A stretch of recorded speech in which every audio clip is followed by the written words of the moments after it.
তো hello dear students and welcome to our channel Adda 24 Bangla. আমি তোমাদের গৌতম স্যার চলে এসেছি আজকে আবারও একটা যথেষ্ট গুরুত্বপূর্ণ আর ইম্পর্টেন্ট একটা সেশন নিয়ে বন্ধুরা। তো বন্ধুরা আজকের এই সেশনে আমি প্রথমেই তোমাদের কাছে যেটা ডিমান্ড রাখবো সেটা হচ্ছে যে সবাই সেশনটাকে যারা যারা দেখবে তারা অবশ্যই সেশনটাকে কিন্তু অ্যাজ মাচ অ্যাজ পসিবল একবার শেয়ার করে দেবে। সবাই সেশনটাকে একবার লাইক করে দেবে। যেমন যারা নতুন আজকে আমাদের এই চ্যানেলে আসবে তারা অবশ্যই চ্যানেলটাকে সাবস্ক্রাইব করে নেবে। ঠিক আছে? সাবস্ক্রাইব কেন করবে? সাবস্ক্রাইব এর জন্যই করবে সো দ্যাট আড্ডা 24/7 এর বাংলার প্রত্যেকটি ফ্যাকাল্টি তোমাদের জন্য যে সকাল 7 AM থেকে বিভিন্ন কম্পিটিটিভ এক্সাম বা সরকারি চাকরির পরীক্ষার প্রস্তুতির যে বিভিন্ন ক্লাসেসগুলি নিয়ে আসে তার নোটিফিকেশন যাতে তোমরা পেয়ে যেতে পারো এবং তোমরা ইজিলি ক্লাসটাকে অ্যাভেল করতে পারো। তো বন্ধুরা চলো তাহলে শুরু করা যাক আমাদের আজকের এই গুরুত্বপূর্ণ সেশন। তার আগে আমি তোমাদেরকে আগে একবার ক্লাসের টাইমিংটা বলে দিতে চাই। বন্ধুরা দেখো, যদি আমরা কথা বলি আমাদের ক্লাস আহ, সোম থেকে শনি প্রত্যেক দিন সকাল 8টায় কারেন্ট অ্যাফেয়ার্সের গুরুত্বপূর্ণ একটা ক্লাস আমরা করি। সকাল 8টায় Monday to Saturday current affairs একটা গুরুত্বপূর্ণ সেশন। পাশাপাশি প্রত্যেক দিন ঠিক বিকেল 3টের দিকে, ঠিক আছে, যেমন আজও তোমরা বিকেল 3টের দিকে এই সেশন পাচ্ছ। Everyday polity concept with practice সেটের উপরে কিছু ইম্পর্টেন্ট ক্লাস তোমরা সবাই কিন্তু পেয়ে যাবে আড্ডা 24/7 বেঙ্গলি চ্যানেলে।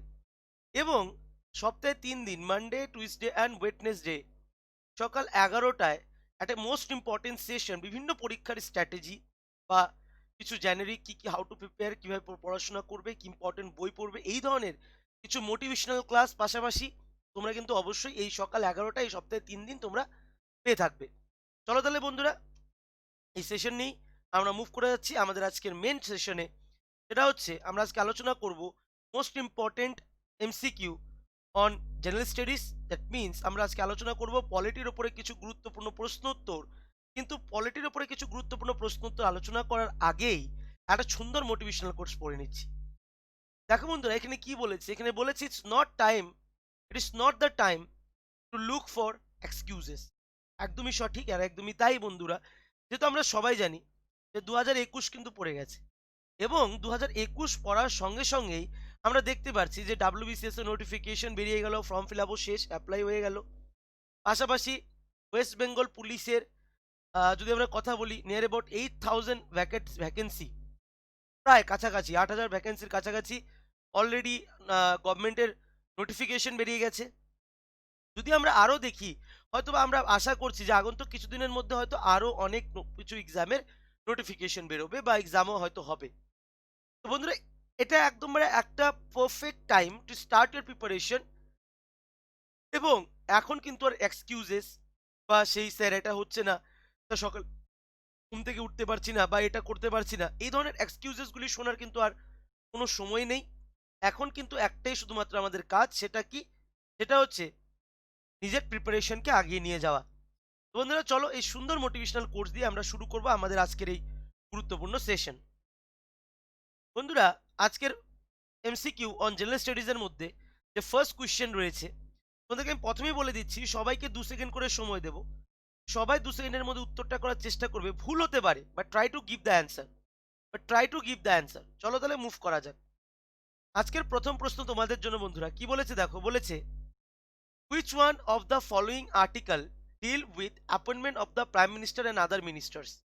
নিচে 4খানা আর্টিকেল দেওয়া আছে, আর্টিকেল মানে কি অনুচ্ছেদ দেওয়া আছে। বলেছে এই 4খানা অনুচ্ছেদের থেকে কোন অনুচ্ছেদটি বলে all about the appointment of the prime minister and the other council of ministers. বন্ধুরা তাদের উত্তর করার চেষ্টা করো, সবাইকে 2 সেকেন্ড সময় দিলাম।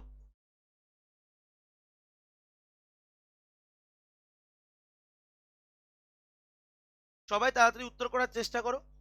এই প্রশ্নের সঠিক উত্তরটা কি হবে? এই প্রশ্নের সঠিক উত্তর হবে that is answer number C, article 75। Article 75 বলছে all about the appointment of the prime minister and other council of ministers, that is article 75 হবে এর একদম সঠিক উত্তর। আজকের আমাদের দ্বিতীয় প্রশ্ন, আজকের আমাদের সেকেন্ড কোয়েশ্চেন কি বলেছে বন্ধুরা, বলেছে the prime minister is appointed by which one of the following. The prime minister is appointed by which one of the following, attorney general of India, president, vice president না the chief justice of India. The prime minister is appointed by which one of the following যদি আমরা এই প্রশ্নটা যদি আমাদের আসে তো সঠিক উত্তরটা কি হবে? অ্যাটর্নি জেনারেল অফ ইন্ডিয়া, না দ্য প্রেসিডেন্ট, না দ্য ভাইস প্রেসিডেন্ট, না the chief justice of India? আমরা সকলেই জানি যে আমাদের দেশের প্রধানমন্ত্রীকে অ্যাপয়েন্ট কে করেন? আমাদের দেশের প্রধানমন্ত্রীকে অ্যাপয়েন্ট করেন by the president of India, যিনি শপথ বাক্য পাঠ করান। দেশের রাষ্ট্রপতি। দেশের রাষ্ট্রপতি। বন্ধুরা, এই প্রশ্নের সঠিক উত্তর হবে answer number B, that is the president. আজকের আমাদের ৩ নম্বর প্রশ্নে আমরা চলে এসেছি বন্ধুরা। আমি তার আগে সবাইকে আরেকবারও বলবো, যারা যারা এই ভিডিওটা দেখবে, ক্লাসটা দেখবে, সবাই একবার সেশনটাকে শেয়ার করে দিও এবং একবার অবশ্যই লাইকটা করে দিও। চলো, ৩ নম্বর প্রশ্নে কি বলেছে? বলেছে, হু among the following shall communicate to the president all the decisions of the council of ministers under article 78? Who among the following shall communicate to the president all the decisions of the council of ministers under article 78? Home minister, prime minister, attorney general, না the finance minister? যদি আমরা দেখে নেই প্রশ্নের সঠিক উত্তরটা কি হবে? হু among the following shall communicate to the president in all the decisions of the council of ministers under article 78? যদি আমরা দেখে নেই প্রশ্নের সঠিক উত্তরটা কি হবে বন্ধুরা? Home minister, prime minister, attorney general, না দ্য ফিনান্স মিনিস্টার? এই প্রশ্নের সঠিক উত্তরটা হবে that is answer number B, the prime minister. The president all ডিসিশনে council of ministers under article 78, prime minister কি করে? কমিউনিকেট করে রাষ্ট্রপতির সাথে কাউন্সিল অফ মিনিস্টারের যে কোনো ডিসিশনে। আজকের আমাদের ৪ নম্বর প্রশ্নে চলে এসেছি বন্ধুরা আমরা।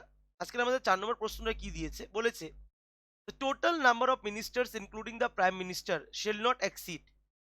ভারতবর্ষের সংবিধান কি বলছে? যে total number of ministers including prime minister কত পার্সেন্ট থেকে বেশি হওয়া চলবে না?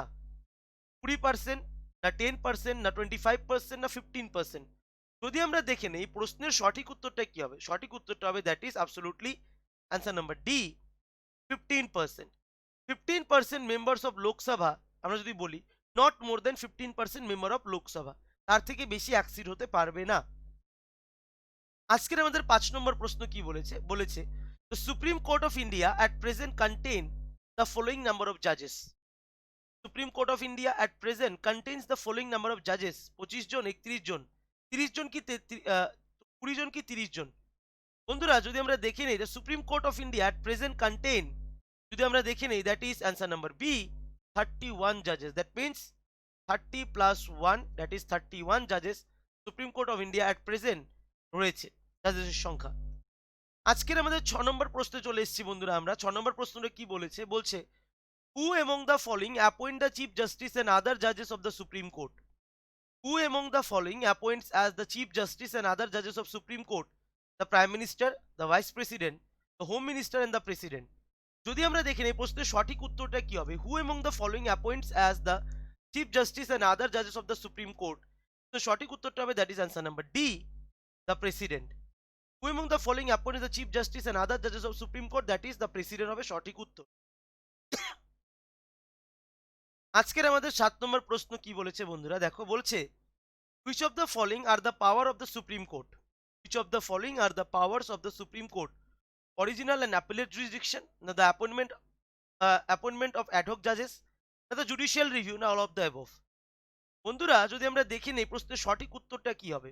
Which of the following are the power of the Supreme Court? এই প্রশ্নের সঠিক উত্তরটা হবে that is answer number D, all of the above. Which of the following are the powers of the Supreme Court? এই প্রশ্নের সঠিক উত্তরটা হবে that is answer number D, all of the above হবে সঠিক উত্তর। বন্ধুরা, আজকে আমাদের ৮ নম্বর প্রশ্ন।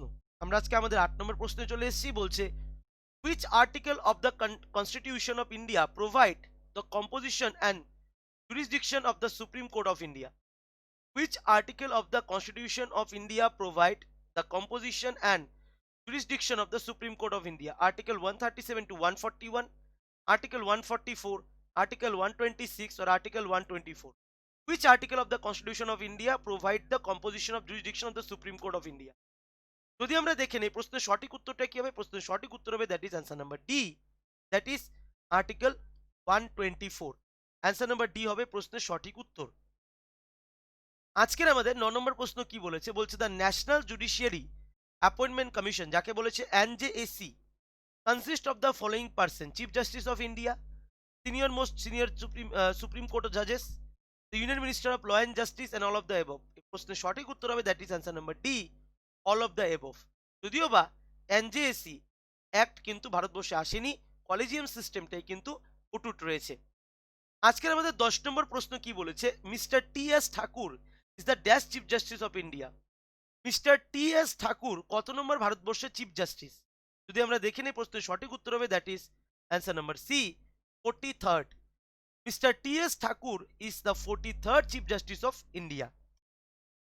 বন্ধুরা আজকের আমাদের 11 নম্বর প্রশ্ন কি বলছে, the executive power of the union is vested in which of the below.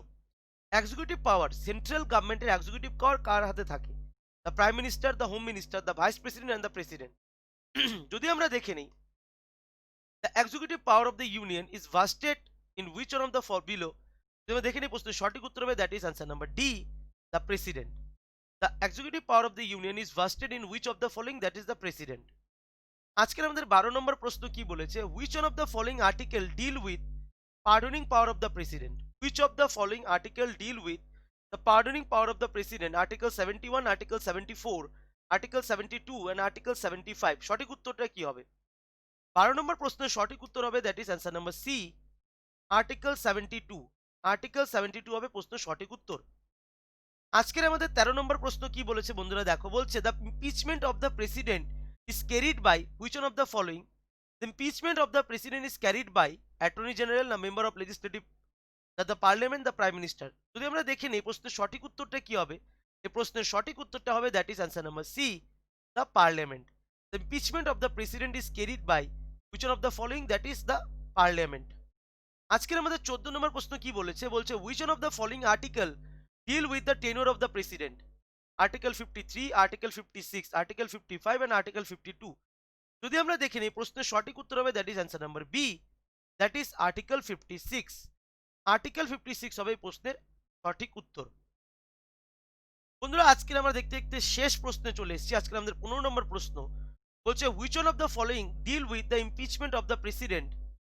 যদি আমরা দেখে নেই, এখানে বলেছিল ইমপিচমেন্ট কে ক্যারিড আউট করতে পারে, এবং আজকে 15 নম্বর প্রশ্ন বলছে কোন আর্টিকেলে এই ইমপিচমেন্ট প্রসিডিউরটা বলা আছে। Article 65, article 62, article 64 and article 61। যদি আমরা দেখে নেই বন্ধুরা প্রশ্নের সঠিক উত্তরটা হবে that is answer number D, article 61 of Indian constitution বলা আছে about the impeachment procedure of the president. বন্ধুরা আশা করি তোমরা সেশন থেকে অনেক কিছু বুঝতে পারলে। তো বন্ধুরা আমি সেশনটা শেষ করার আগেই আরেকটা তোমাদেরকে ইম্পর্টেন্ট কথা বলে দিচ্ছি। দেখো আড্ডা 24/7 বেঙ্গলির প্ল্যাটফর্মে বা আমাদের স্টোরে আড্ডা 24/7.com-এ আমাদের বিভিন্ন পরীক্ষার জন্য, পশ্চিমবঙ্গের বিভিন্ন পরীক্ষার জন্য মক টেস্ট অ্যাভেলেবেল হয়ে গেছে।